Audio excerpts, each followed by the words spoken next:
Bonjour les amis, j'espère que vous allez bien. Voilà, nouvelle vidéo comme promis. Cette fois-ci, on va parler voyage, direction Berlin.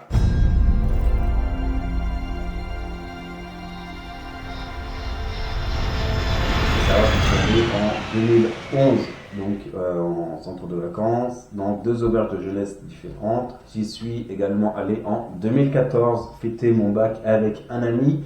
Coupe du Monde, Allemagne-Argentine, victoire de l'Allemagne, première douche de bière pour moi, c'était sympa.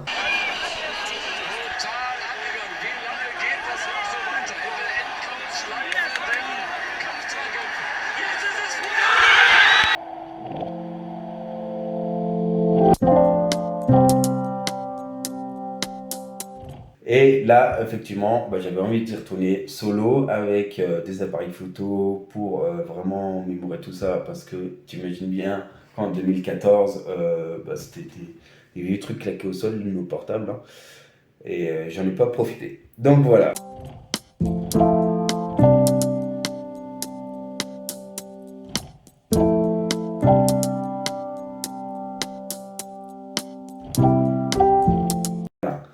Alors Berlin, j'adore y aller tout simplement parce que c'est plus grand que Paris déjà.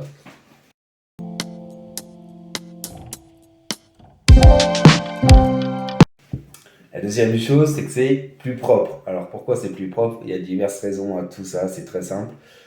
Il faut savoir que Paris a commencé à être construite en moins 260 avant Jésus-Christ et que ça grandit un peu à l'arrache, il faut l'avouer. Et du coup, tu as des toutes petites rues, tu as des rues étroites, c'est un peu malsain. Et Berlin, à la guerre mondiale, donc la Seconde Guerre mondiale, a été détruite au niveau du centre-ville à 80% et le reste à 35%.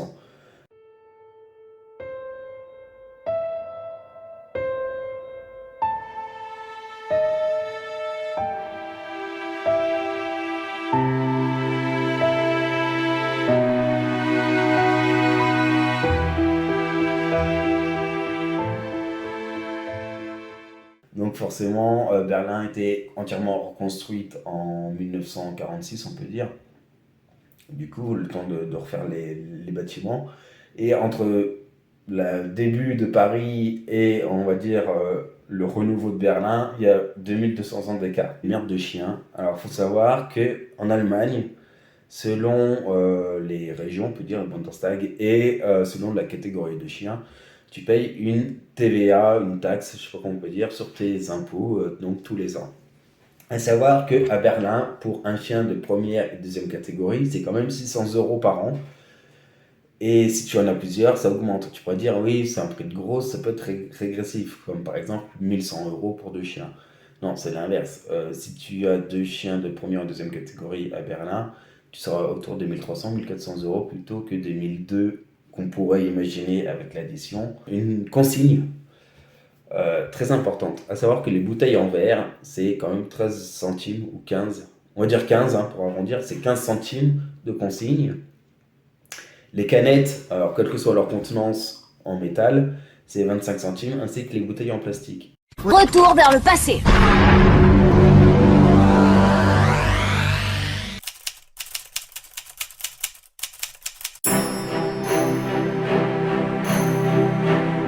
Donc j'arrive à Paris-Orly. Alors, c'est la première fois que je prends l'avion également. Donc Orly, c'était peut-être pas le meilleur pour débuter, pour prendre l'avion. C'est le bordel de ouf. Je m'en suis sorti. C'est le baptême de feu, il faut l'avouer. Alors là, je n'ai rien contre la compagnie aérienne parce qu'ils nous avaient averti par mail, tout s'est bien passé. En gros, leur avion était en maintenance, ils en ont loué un d'une autre compagnie, sauf que l'aéroport n'ont pas fait le lien et l'avion nous attendait à un quart d'heure de navette. Alors je précise pour eux la navette ce que c'est.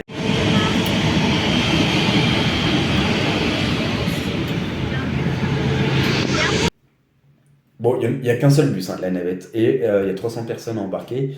Donc le bus, il a fait 3 ou 4 allers-retours pour venir nous changer de place, c'est-à-dire 1h30 de retard. J'arrive à Berlin à 21h, tout se passe bien. Pour la première nuit, j'ai pris une auberge de jeunesse chic, 65 € la nuit quand même. Pour une auberge, c'est très cher, hein, 65 €. Et voilà, donc tout allait bien.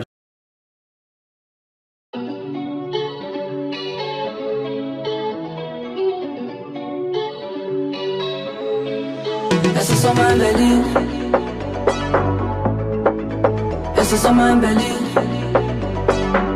Alors, on était trois dans la chambre. Il y avait une néerlandaise de 60 ans, ouais, de 50-60 ans, hein, on voit pas. Elle est partie à 6h du matin, donc pas de souci, tout allait bien. Il y avait un gars qui parlait arabe tout le temps sur son portable et il parlait allemand avec moi. Et il y avait moi. Donc du coup, le check-out était à 10h, 9h30. Bon, bah, je prends le petit déjeuner. Le gars, il dormait. Bon, pas de problème. Et 9h50, bon, bah, forcément, je constate les dégâts.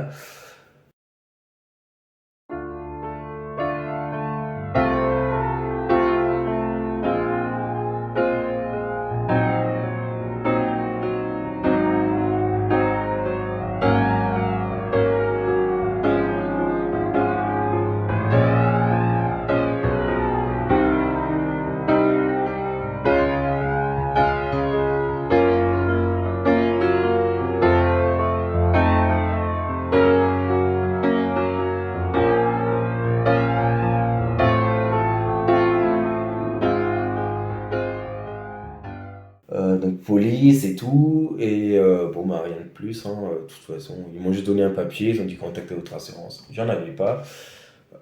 Ça m'apprendra, je saurai pour la prochaine fois. Donc il y avait 1 000 € de matos de voler quasiment, et le gars était con parce que j'avais encore beaucoup de matos d'une valeur de 500 € qu'il m'a laissé dans la valise. Donc ça m'a permis de faire quand même mes vlogs. Bon, j'étais un peu beaucoup dégoûté forcément, hein, suite à ça. Bref, du coup, je m'en vais. Deuxième auberge de jeunesse.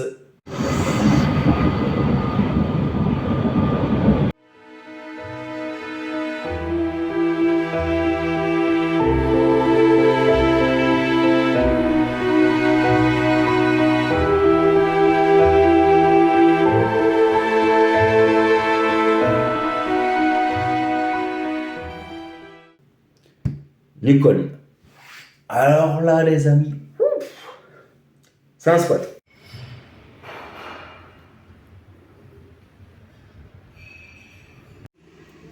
Bon, donc, voici donc ma chambre.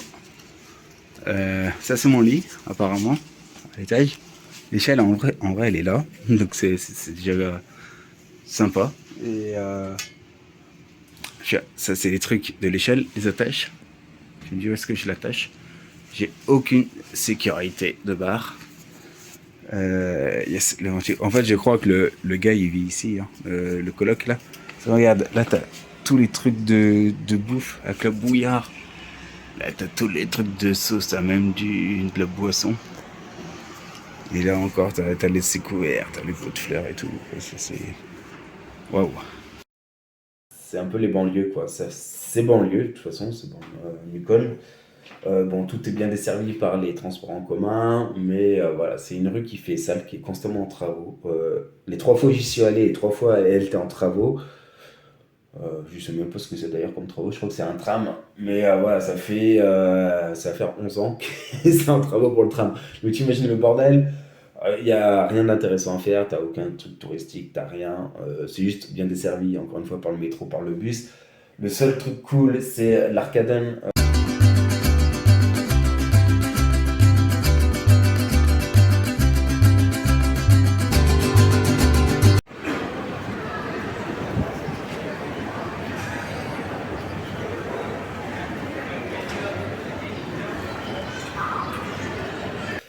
Et au-dessus, il y a un peu le monde Fast and Furious le soir avec sur le parking aérien, au dernier étage du parking aérien, un bar qui s'est installé, qui a carrément pris toute la place. Et pour éviter que les géants ils forcent le passage, il y a le soir, ils viennent avec des pick-up et des camionnettes, ils se mettent en travers pour pas que les gens foncent dessus. Et puis bon, tu payes une petite somme, je crois que c'était 10 € quand même, le billet, pour pouvoir aller dans le bar et après tu repayais pour avoir une consommation. Mais voilà, ça fait vraiment Fast and Furious, t'as des bonnes bagnoles, t'as une bonne ambiance, et waouh.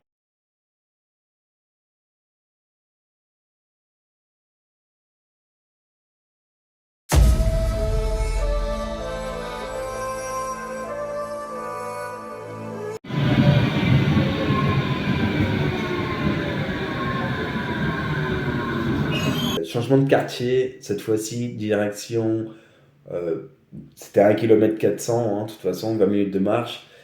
Quartier, boîte de nuit, monde de la nuit, tout.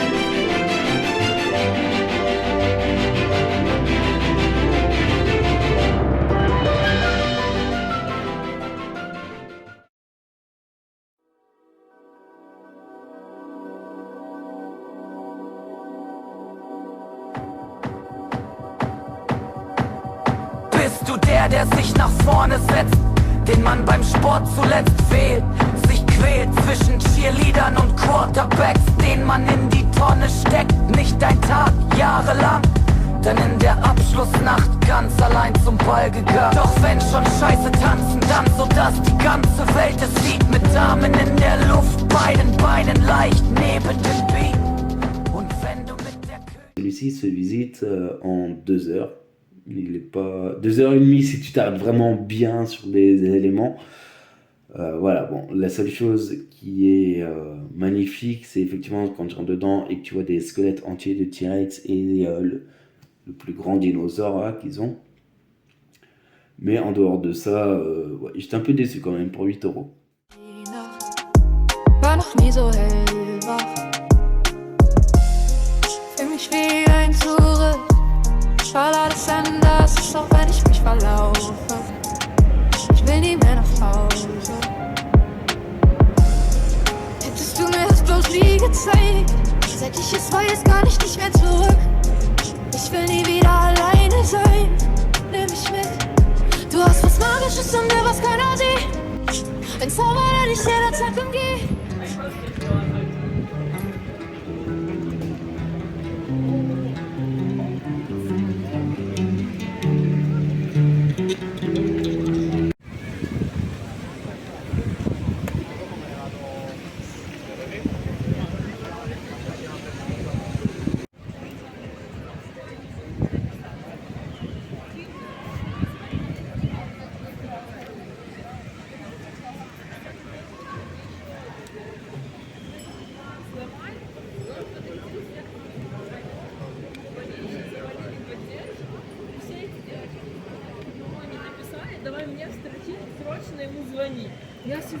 Alors désolé, petit retour dans le présent. Pourquoi? Parce que j'avais branché mon micro sur mon portable, mais j'avais pas activé le micro. Donc forcément, petite vidéo muette.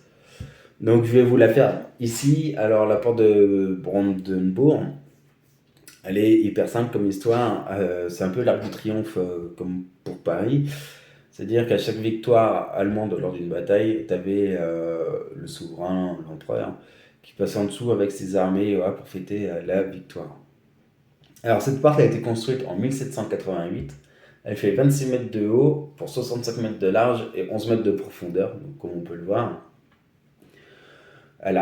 Franchement, elle n'a rien d'exceptionnel, hein, mais ça reste un symbole très fort à Berlin, de monument historique. Et c'est ça qui est assez contradictoire avec le mot porte, c'est que de 1961 à décembre 1989, avec le mur de Berlin, donc la guerre froide, eh ben, la porte a été fermée, condamnée. Alors, c'était pas, tu vois, des gardes qui étaient devant la porte, hein, qui t'empêchaient d'y aller. Non, c'était un mur en béton de 3 mètres de haut. Je vous en parlerai dans la deuxième vidéo de ce fameux mur.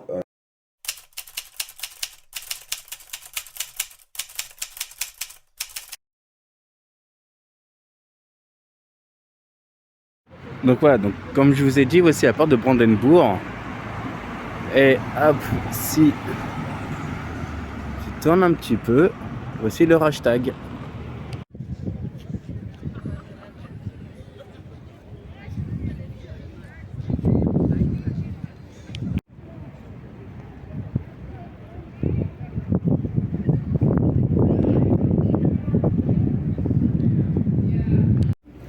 ce bâtiment a été construit en 1894. Entre-temps, il a été incendié. Puis après, il y a eu une fameuse photo de l'armée rouge en train de hisser leur drapeau, donc à la fin de la Seconde Guerre, et le bâtiment était en ruine. Après, il a été reconstruit, donc il y a eu une coupole en verre. Et cette coupole a plusieurs fonctions. Déjà, ça permet aux touristes de monter sur le Parlement et de regarder, parce que c'est un toit en verre, de regarder les députés allemands travailler. La deuxième fonction, donc ça c'est la partie touristique. Il faut savoir quand même que c'est 15 € l'entrée. Et je viens de voir à l'instant, chose qu'il n'y avait pas il y a 8 ans, maintenant il y a un restaurant également en terrasse, juste à côté de la coupole. Et c'est à partir de 30 € le menu. Voilà. Donc c'est la fonction touristique de cette coupole, c'est fait.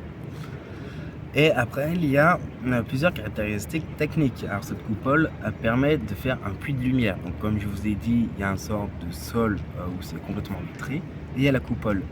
Et il y a un sort de jeu de miroir qui permet à la lumière de s'orienter directement dans la salle des députés. Donc il y a des économies d'éclairage.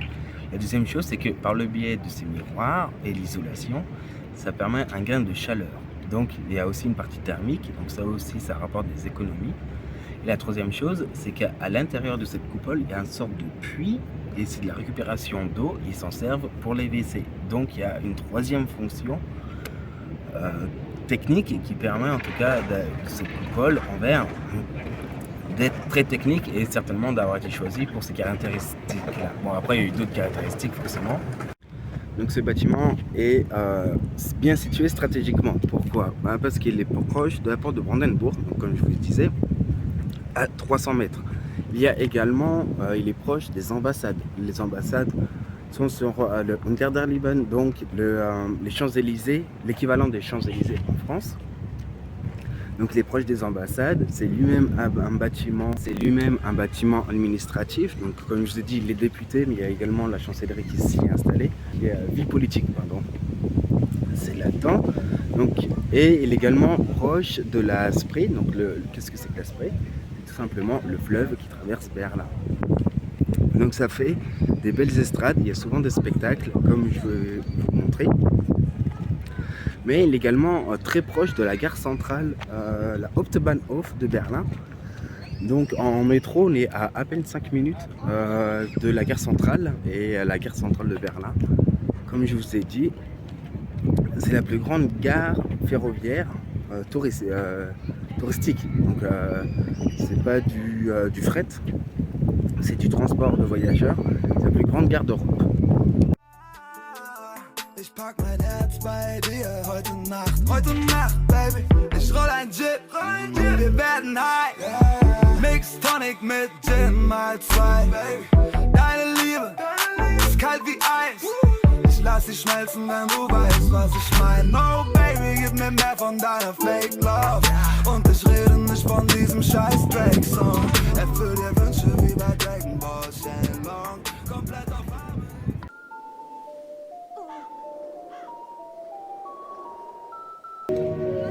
Die Historie des Reichstagsgebäudes ist eng verknüpft mit der deutschen Geschichte der vergangenen 150 Jahre.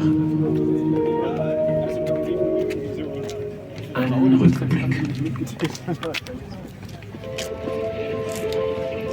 Berlin, Ende des 19. Jahrhunderts, die Kaiserzeit.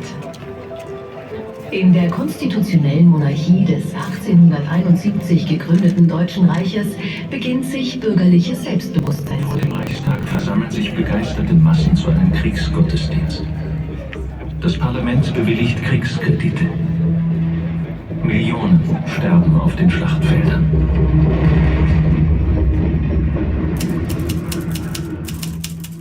N'oublie pas de t'abonner. Alors ça, c'est la version 1.0, on peut dire.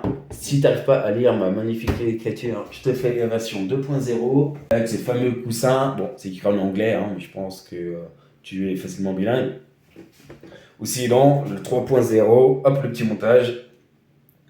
Mais en dehors de souscrire à ma chaîne, ça me ferait plaisir, c'est un petit like également pour l'algorithme de YouTube, me mettre un petit peu en avant. et également un petit commentaire, savoir ce qui t'a plu, ce qui t'a déplu, avoir ton retour tout simplement pour que moi je progresse et que je puisse vous faire un maximum de plaisir au fil de mes vidéos et de mes expériences. Je vous laisse et puis à bientôt.